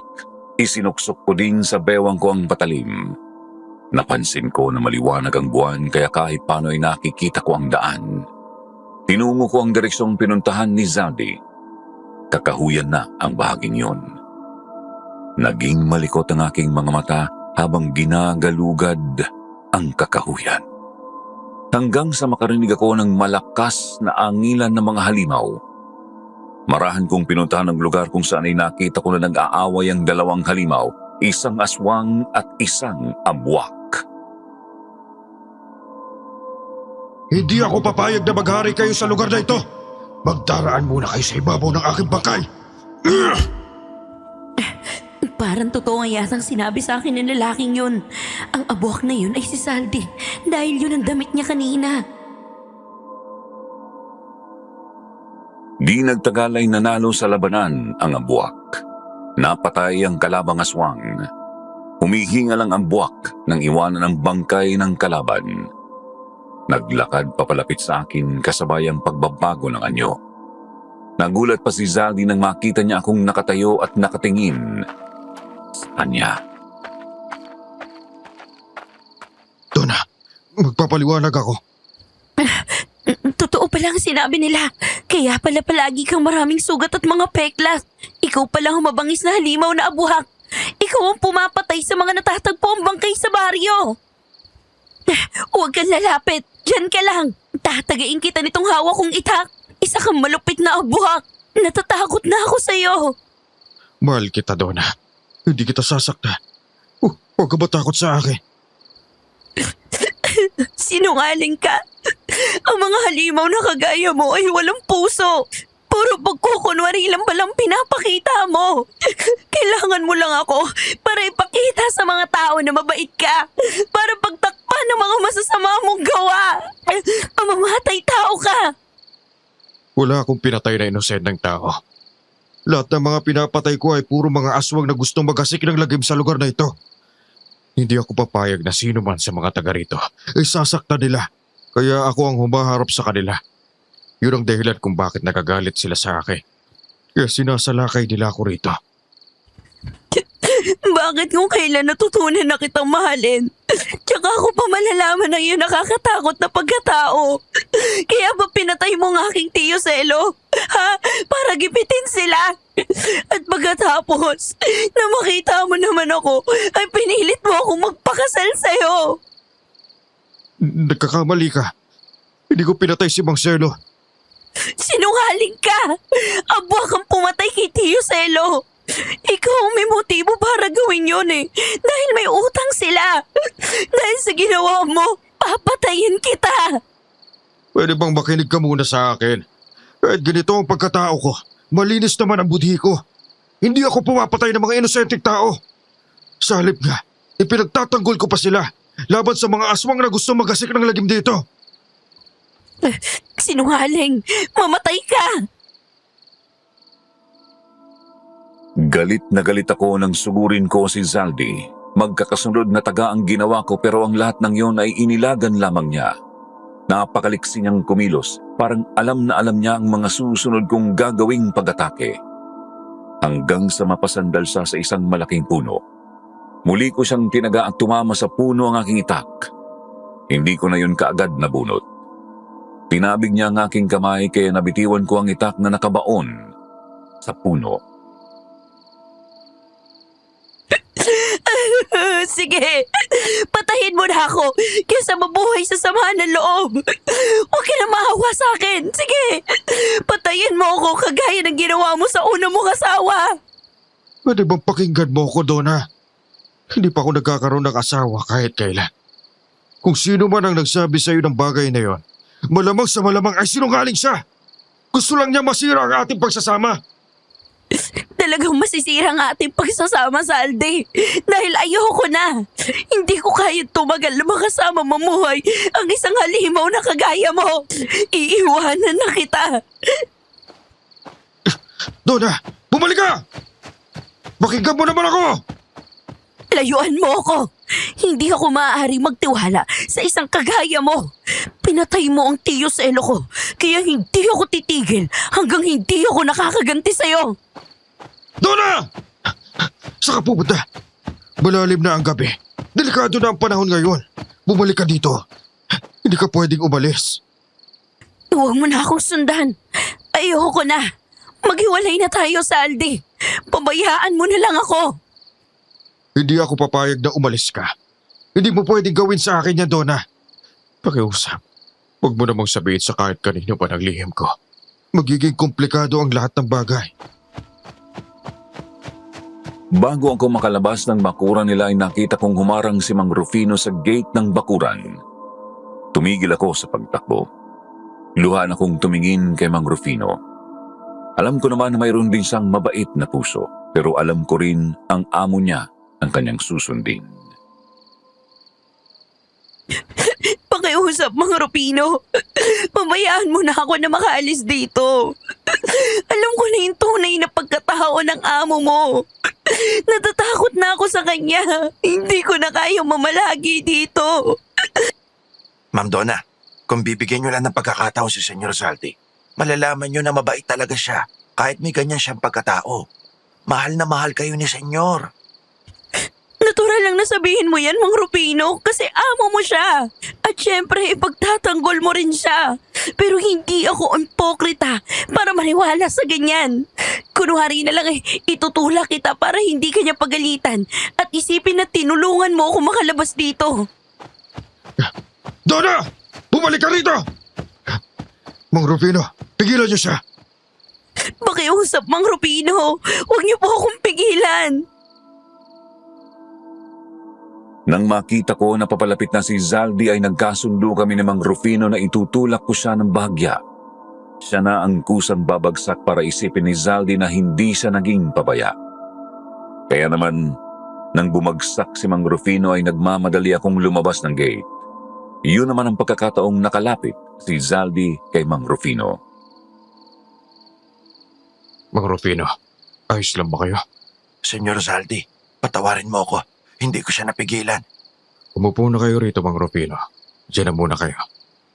Hahabulin ko lang si Donna. Delikado ang panahon na ito.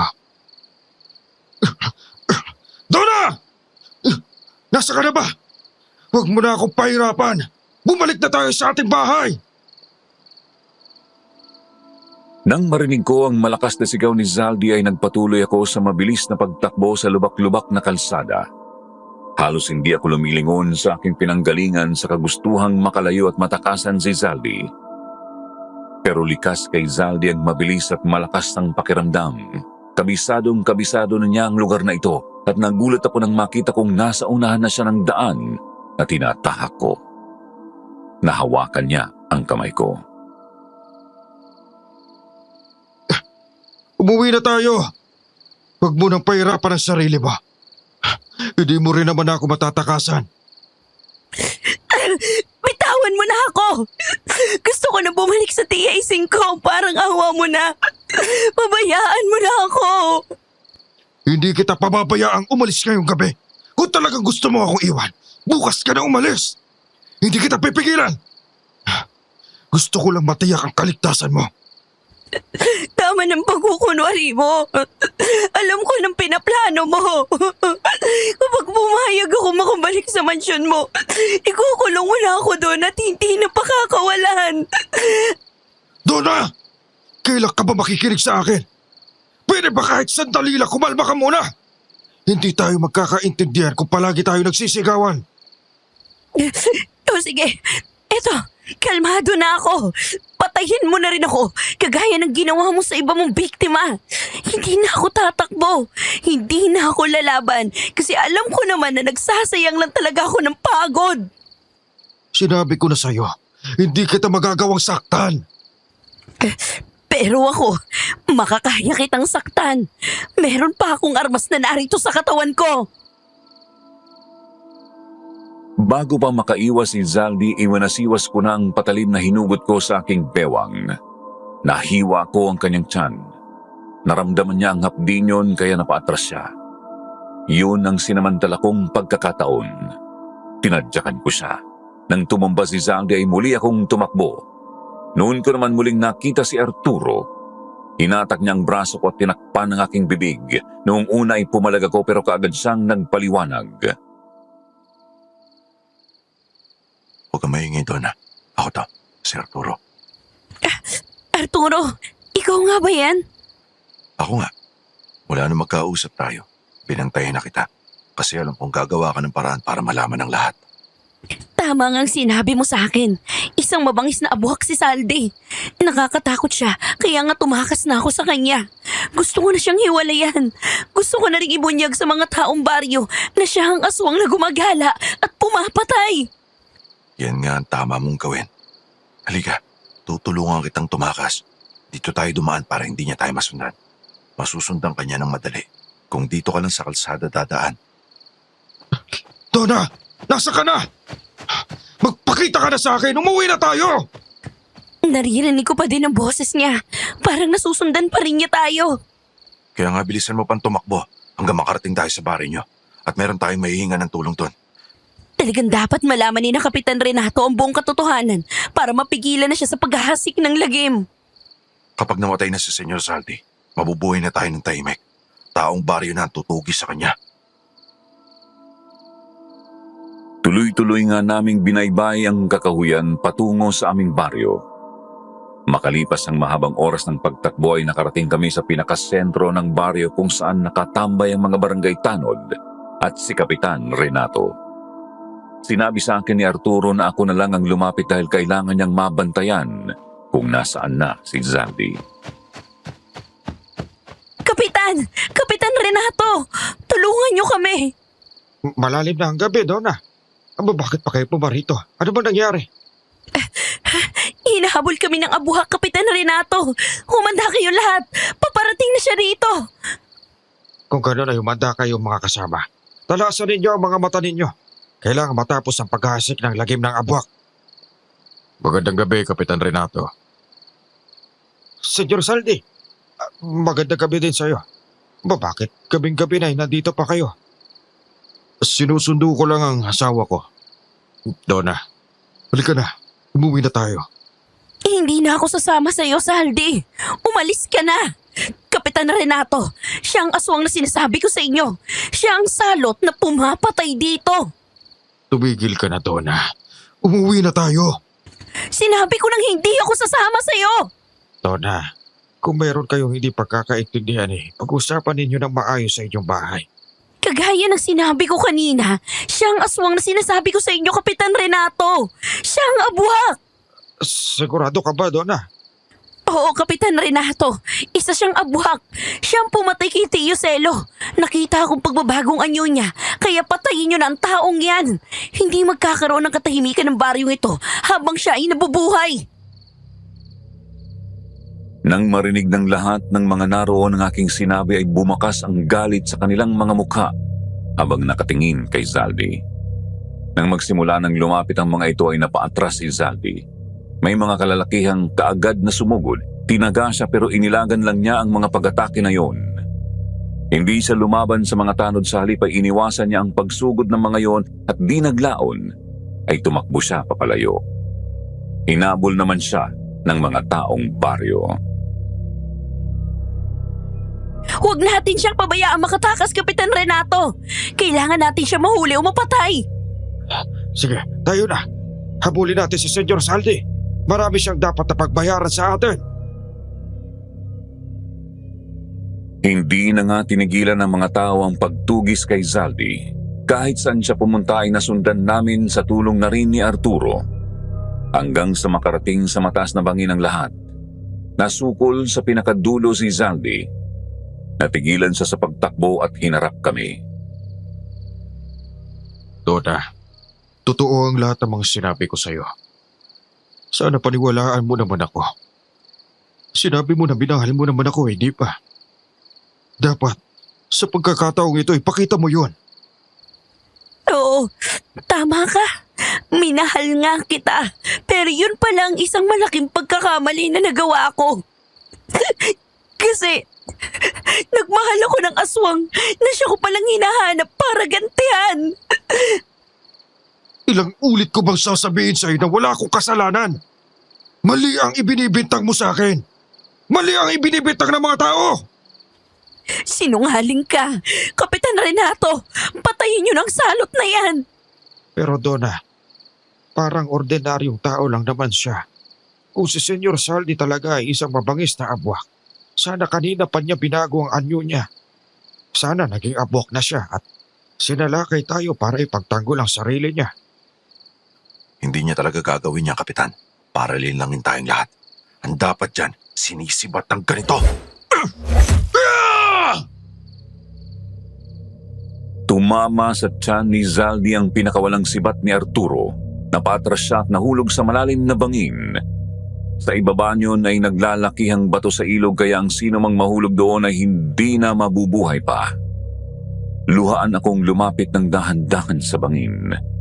Tinanaw ko pa ang ibaba niyon. Nakita ko ang ilog at ang malalaking batuhan. Pupunta ako sa baba, Donna. Titiyakin ko kung talagang patay ni si Zaldi. Sige, Arturo. Mag-iingat ka. Donna, hindi ba tayo nagkamali sa paghatol kay Senyor Saldi? Totoo bang sinabi mo na abwak siya? Oo, Kapitan Renato. Sa isang banda ay mabuti na rin ang nawala siya. Pinagbayaran niya na lang ang lahat ng mga kasalanan niya. Matatahimik na rin ang ating baryo sa pagkawala niya. Tayo na tumuwi. Teka, aba nasa na yung lalaki kanina na sumibat kay Senyor Saldi? Si Arturo po yun, Kapitan.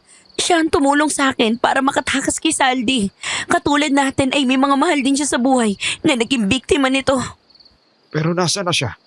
Biglang nawala. Nagpaalam sa akin na bababa saglit para tiyakin kung patay na nga si Saldi. Arturo, anong balita? Sa taas ng bangin na kinahulugan niya, nagkadurog-durog ang katawan niya, Donna. Puro dugo lang ang nakita ko sa batuan. Malamang inanod na siya sa ilog. Ang piraso ng mga katawan niya, kakainin ng mga isda. Ganun ba? Sige, umuwi na tayo. Kapitan Renato, maaari bang ihatid niyo ako sa bahay ni na Tia Ising? Oo, Donna. Tayo na. Bago ako umalis, muli kong tinanaw ang bangin. Di nagtagal ay tuluyan na kaming umalis sa lugar na yon. Inihatid ako ni na Kapitan Renato sa bahay ni Tia Ising. Nagulat pa si Tia Ising nang buksan ang pintuan ng bahay at makita ako. Hindi kaagad siya nakapagsalita. Napatingin siya sa akin at kasunod ay tumingin kina Kapitan Renato. Kapitan Renato, anong nangyari? Bakit kasama niyo si Donna? Ano po ang problema? Mahabang kwento ise. Ang mabuti pa ay papasukin mo na dyan si Donna para makapagpahinga na. Donna! Donna! Ayos ka lang ba? Tia Ising, wala na po si Saldi. Pinabayaran na niya lahat ng mga kasalanan niya. Patay na siya. Ha? Ano? Patay na si Saldi? Ha? Diyos ko naman, bakit naman ganon? Ano ba nangyari, Donna? Gusto ko na pong magpahinga, Tia Ising. Pagod na ang katawan ko. Pagod na ang isip ko. Masakit na ang dibdib ko sa kakaiyak. Awang-awa sa akin si Tia Ising nang makita niya ang aking pagluha. Niyakap niya ako at inakay papasok sa loob ng bahay. Dinala ako sa isang kwarto at inihiga sa papag na naroon. Doon ko sinabi kay Tia Ising ang lahat ng nangyari ng gabing yon. Ang mga natuklasan ko at ang mga nangyari kay Zaldi. Hindi na rin kami nakatulog ng gabing yon. Nang sumikat ang araw, buong maghapon akong matamlay. Wala akong ganang kumain. Muli, sumapit ang gabi ay pinilit kong matulog. Nakatulog naman ako dahil na rin sa pagod at puyat.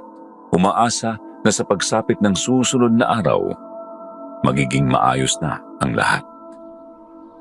Hindi pala. Totoo ba ang sinabi niyo, Kapitan Renato? Patay na si Aling Lydia. Oo, totoo yun ise. At ayon sa kanyang kamag-anak ay pinasok daw sila ng aswang. Akala nila ay ordinaryong malaking baboy na kulay itim lang. Ayun pala aswang. Ibig sabihin ba, Kapitan Renato, meron pa rin mga gumagalang aswang kahit patay na si Saldi? Oo, Donna. Ang pagkakaiba lang ngayon ay taga rito na ang biktima. Hindi kagaya ng mga nakaraang mga araw na puro dayo lang sa baryo natin ang nakikitang bangkay. Kung ganun, ay nagkamali nga ba ako ng pagpapasya? Donna, may sinasabi ka ba? Tia Ising, pwede bang samahan niyo ako sa ilog? Doon sa mismong bangin na kinahulugan ni Saldi. Ano naman ang gagawin natin doon? Tia Ising, parang may mali sa mga nagawa ko eh. Kasi ang sabi ni Saldi, bagamat ganun ang pagkatao niya, hindi siya nananakit ng taga rito. Sa halip ay siya pa ang nagtatanggol. Yung mga natatagpo ang bangkay na dayo lang dito, mga aswang sila na pinatay ni Saldi para di na makapaghasik ng lagim rito. Diyos ko naman, bata ka. Bakit hindi ka nakinig sa kanya? Samahan niyo ako sa ilog, Tia Ising. Hanapin natin ang bangkay ni Saldi. Kawawa naman siya. Mabigat ang mga hakbang ko habang papalapit na ang ilog. Nang makarating kami doon ay saka ko tinanawang mataas na bangin. Doon biglang kumirot ang aking dibdib. Napuno ng kaba. Ang pag-aalinlangan at pagsisisi ay bumalot sa aking isipan. Hindi ko na napigilan ang umiyak. Hinahanap ko sa paligid ng bangkay ni Zaldi. Lahat ng sulok sa lugar na yon ay ginalugad namin ni Tia Ising, pero bigo kaming makita si Zaldi. Mga bakas ng natuyong dugo ang nakikita namin sa mga malalaking bato na naroon. Hanggang sa mapagod ako at napaluhod sa mga batong naroroon. Tia, nang malaman ko ang totoong pagkatao niya, una ko naramdaman ng pagkasuklam. Nagalit ako sa kanya kasi naaalala ko ang tiyo selo ko. Gusto ko talaga siyang mamatay para makaganti na tayo. Pero Tia Ising... Donna, nakikita ko na hindi naging madali sa'yo ang naging desisyon mo. Ang pagluha mo ng labis sa kanyang pagkawala ay nakangahulugan na minahal mo na si Senyor Saldi. Tama ka. Naging mabuti kasi siyang asawa sa akin. Akala ko kasi kapag natupad na ang mga pangako ko kay Tio Selo, mapapanatag ng kalooban ko. Pero hindi pala. Kasi isang taong minahal ko na naman ang nawala. Lakasan mo ang loob mo, Donna. Tandaan mo na ang lahat ng nangyayari sa buhay ng tao ay nakaguhit sa kapalaran. Ramdam ko ang sakit na nararamdaman mo ngayon. Ganyan ang sakit na naramdaman ko na mamatay ang tiyo selo mo. Donna, ang mga nangyari ay tapos na. Hindi na natin maibabalik yun. Alam ko na sobrang sakit, pero sana, bago ka gumawa ng mga mabibigat na hakbang, ay pinag-aralan mo munang mabuti. Paano pala kung nagkamali ka nga? Saldi! Kung naririnig mo ako ngayon, sana'y patawarin mo na ako. Sana'y huwag kang masuklam sa akin. Nagkamali ako. Talagang nakagawa ka ng isang pagkakamali, Donna. Salamat sa tulong mo, ha? Naisagawa ko ng maayos ang paghihiganti ko kay Saldi. Umayon ng lahat sa aking mga plano. Arturo, anong ibig mong sabihin? Lahat ng sinabi niya sa'yo tama. Siya lang ang aswang na kumakalaban sa kapwa niya aswang. Ayaw niya kaming payagan na gumala sa lugar na ito. Pinatay niya ang ilan sa mga kalahi ko.